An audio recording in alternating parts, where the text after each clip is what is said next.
Olá pessoal, bem, eu quero concluir hoje o estudo que começamos a fazer a respeito da parábola da semente de mostarda. Bem, como uma parábola, não podemos nos esquecer de que toda parábola contém um ensino oculto. Ela contém uma mensagem que no caso Jesus queria transmitir.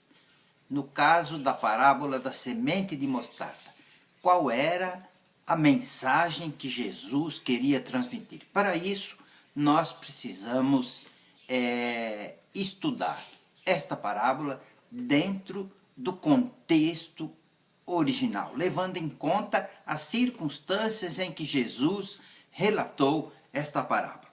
Bem, nós vimos no vídeo anterior algumas coisas que Jesus não está dizendo na parábola. Por exemplo, ele não está falando da semente de mostarda propriamente dita, da semente de mostarda em si. Também não está falando da árvore de mostarda, até porque um pé de mostarda ele não cresce a ponto de ter tantos ramos e galhos e os pássaros virem fazer ninhos nesses ramos, nesses galhos. Por quê? Um pé de mostarda não é nada mais, nada menos que um arbusto. Outra coisa, Jesus não está falando da importância da fé. Então, utilizar-se de Mateus 17, verso 20, chega a ser de uma interpretação um pouco rasteira, um pouco pobre. E, na verdade, não faz o menor sentido utilizar-se de Mateus 17, 20 com relação à parábola da semente de mostarda. Então, o que será, na verdade, que Jesus está dizendo? Para isso, eu convido você a ler comigo o que está no livro de Deuteronômio, capítulo 7, verso 7 e verso 8, que diz o seguinte: Não vos teve o Senhor afeição, nem vos escolheu, porque fosseis o mais numeroso do que qualquer outro povo. Por quê? Porque éreis o menor de todos os povos, mas porque o Senhor vos amava e para guardar a aliança que fizera com vossos pais. Gente, quando os judeus, aqueles que estavam ali à volta de Jesus e que tinham ouvidos para ouvir, ouviram Jesus dizer essa parábola, essas palavras dentro dessa parábola, imediatamente entenderam: ele está falando de nós. E era exatamente isso que Jesus queria dizer. Bem, na verdade, Jesus queria, através da mensagem contida nessa parábola, lembrar aos judeus, seus irmãos, seus patrícios, do grande legado que Deus havia deixado com eles desde a aliança que fizera com Abraão, que Israel seria uma luz para as nações, seria uma bênção para todo mundo. E então as nações ficariam impressionadas com Israel, porque Israel cresceria diante de todas as nações, sendo uma luz para o mundo, sendo uma bênção para todas as nações. Bem, dessa maneira, com o crescimento de Israel diante do Senhor e diante do mundo, as nações iriam querer se abrigar à sombra do conhecimento de Israel, que na verdade era o conhecimento de Deus. Ao dizer que Israel, embora a menor das nações, cresceria para ser uma bênção para todos os povos, Jesus estava fazendo aquilo que em hebraico a gente costuma dizer que ele estava fazendo uma midrash, ou seja, ele estava fazendo uma ligação, uma conexão entre o que ele estava dizendo e alguma coisa contida nas Escrituras, que no caso era Ezequiel capítulo 17, versos 22 a 24, e eu leio para vocês. Diz o seguinte: Assim diz o Senhor Deus, também eu tomarei um broto do topo do cedro e o plantarei no monte alto de Israel, o plantarei, e produzirá ramos, e dará fruto, e se fará um cedro excelente, e habitarão debaixo dele aves de toda a plumagem, e à sombra dos seus ramos habitarão aves de todas as espécies. Vocês viram aqui essa midrash, essa ligação do que Jesus estava falando com Ezequiel 17? Assim saberão todas as árvores do campo, todas as nações, que eu, o Senhor, abati a árvore alta e elevei a árvore baixa. Ou seja, Jesus estava querendo dizer que embora um arbusto, mostarda, fosse pequena, poderia crescer diante dos olhos de todo mundo, diante de todas as nações. Vejam também Isaías capítulo 2, versos 2 e 3. Acontecerá nos últimos dias que se firmará o monte da casa do Senhor. Será estabelecido como o mais alto dos montes, e se elevará por cima dos outeiros, e a ele concorrerão todas as nações.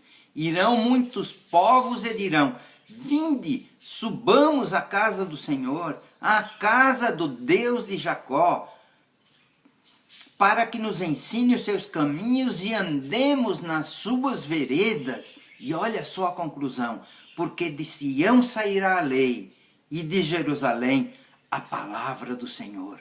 Israel deveria sim ser uma bênção para as nações, uma luz para o mundo, mas como ela não foi, as aves, as nações deixaram de fazer ninho em seus ramos, posto que este pé de mostarda não crescera.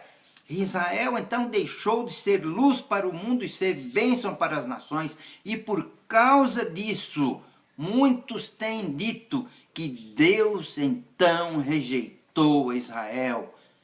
E eu quero ler para vocês mais uma vez, Romanos 11, 1 e 2, o apóstolo Paulo, ele diz: pergunto, pois, terá Deus porventura rejeitado o seu povo? De modo nenhum, porque eu também sou israelita, da descendência de Abraão, da tribo de Benjamim. Deus não rejeitou o seu povo, a quem de antemão conheceu. Gente, vamos deixar uma coisa bem clara aqui nesse momento. Israel não rejeitou a Deus. Rejeitou a Deus, mas Deus não rejeitou a Israel. E isso o próprio apóstolo Paulo deixa claro na continuação de Romanos, no capítulo 11, lá no verso 3, quando ele fala de um remanescente. Nem todos de Israel iriam rejeitar a Deus, porque haveria um remanescente, e sobre isso o apóstolo Paulo até se refere a Elias. Como Israel não havia sido luz para as nações, Jesus agora valeu-se desta parábola para então comunicar o quê? Uma profecia. E isso nós encontramos no livro de Zacarias, no capítulo 8, verso 23, que diz assim: assim diz o Senhor dos Exércitos, naqueles dias 10 homens de todas as línguas, de todas as nações, agarrarão firmemente a barra das vestes de um judeu e dirão: nós vamos com vocês, porque ouvimos dizer que Deus está com vocês.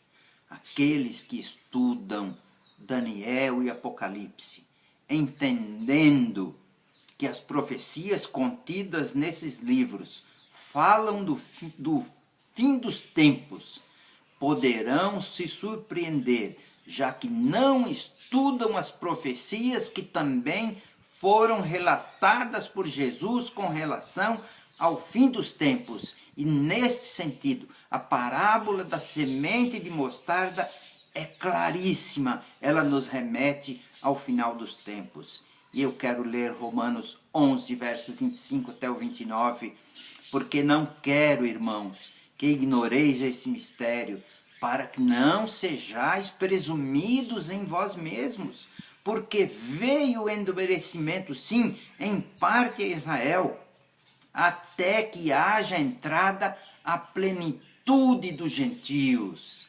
Este é um ponto importantíssimo neste verso e nós não vamos nos deter nisto agora, fica para uma outra oportunidade.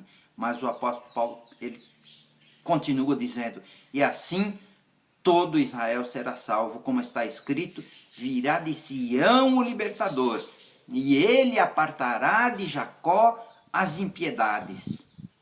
Esta é a minha aliança com eles quando eu tirar os seus pecados.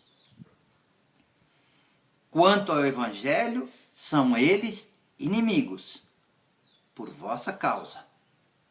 Quanto, porém, à eleição, amados por causa dos patriarcas, porque os dons de Deus e a sua vocação são irrevogáveis. Deus não rejeitou Israel. E embora já tenham se passado 2000 anos de quando Jesus relatou esta parábola, eu quero dizer para vocês, ainda é tempo de entendê-la, ainda é tempo de compreendê-la. E eu quero terminar dizendo, se você tem ouvidos para ouvir, ouça.